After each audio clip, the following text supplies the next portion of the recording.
अंजू और मंजू दो जुड़वा बहनें हैं।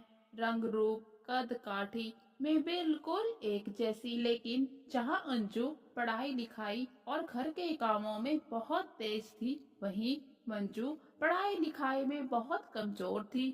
घर के काम करने में भी उसको बहुत आलस आता था। अंजू का स्वभाव बहुत ही शांत था। वो सभी से बहुत आराम और तहजीब से बात करती, लेकिन दूसरी तरफ मंजू वो बहुत ही गर्म स्वभाव की थी। बात बात में भड़क जाती थी, छोटी छोटी बातों में चिड़चिड़ करती। मंजू की इसी आदत के कारण उसको हमेशा ही अपने माता पिता से डांट सुनने को मिलती। वो हमेशा यही कहती कि तुम कितनी नासमझ हो, तुम्हारी बहन अंजू कितनी समझदार है, जरा तुम उससे कुछ सीखो।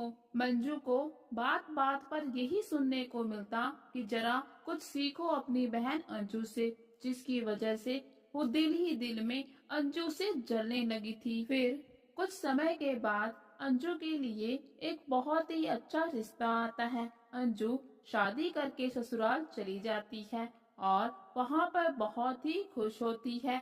ये सब देखकर मंजू को बिल्कुल भी अच्छा नहीं लगता।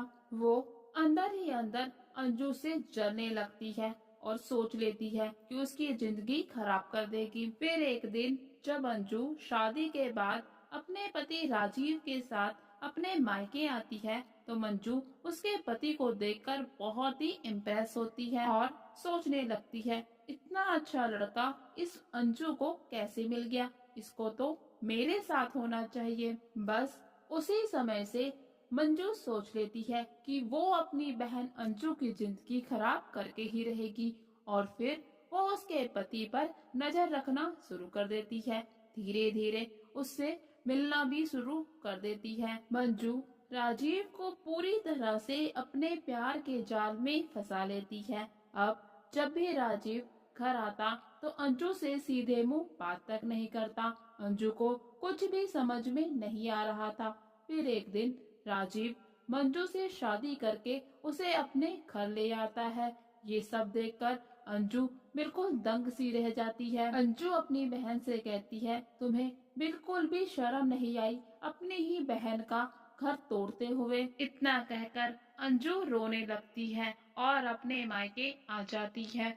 जब ये बात उसके माता पिता को पता चलती है तो वो भी बहुत ज्यादा दुखी होते हैं। फिर धीरे धीरे राजीव को भी मंजू की सच्चाई पता चलने लगती है। वो समय पर उठती नहीं थी, ना ही नाश्ता बनाती थी और ना ही उसको ऑफिस के लिए टिफिन बना के देती थी। फिर एक दिन जब बहुत रात हो जाती है, तब भी राजीव ऑफिस से नहीं आता। उसके माता पिता उसके फोन पर फोन करते हैं, लेकिन वो फोन भी नहीं उठाता। फिर कुछ समय बाद एक अनजान नंबर से फोन आता है और पता चलता है कि राजीव का एक्सीडेंट हो गया है और उसमें उसके सिर पे बहुत गहरी चोट लगी है, जिसकी वजह से वो अपनी जिंदगी में कुछ समय पीछे चला गया है, जहाँ पर वो एक छोटा बच्चा बन गया है। अब राजीव की हरकतें बिल्कुल एक छोटे बच्चे की तरह हो जाती है, जिसे देखकर मंजू घबरा जाती है और कहती है, मैंने इस इंसान से शादी इसकी आया या फिर मम्मी बनने के लिए तो नहीं की थी। मैं यहाँ नहीं रह सकती और अपना सामान पैक करती है और शहर छोड़कर चली जाती है। उसके जाने के बाद सबको ये बात पता चलती है कि राजीव के एक्सीडेंट वाली बात झूठी थी। ये सब कुछ अंजू ने किया था ताकि राजीव के सामने वो मंजू का असली चेहरा ला सके कि उसने उसके साथ शादी सिर्फ अपनी बहन से बदला लेने के लिए की है। ये सब देखकर राजीव को भी बहुत बुरा लगता है और अपनी गलती पर बहुत ज्यादा पछतावा होता है। वो अंजू से हाथ जोड़कर माफी मांगता है और फिर दोनों एक साथ खुशी खुशी रहने लगते हैं।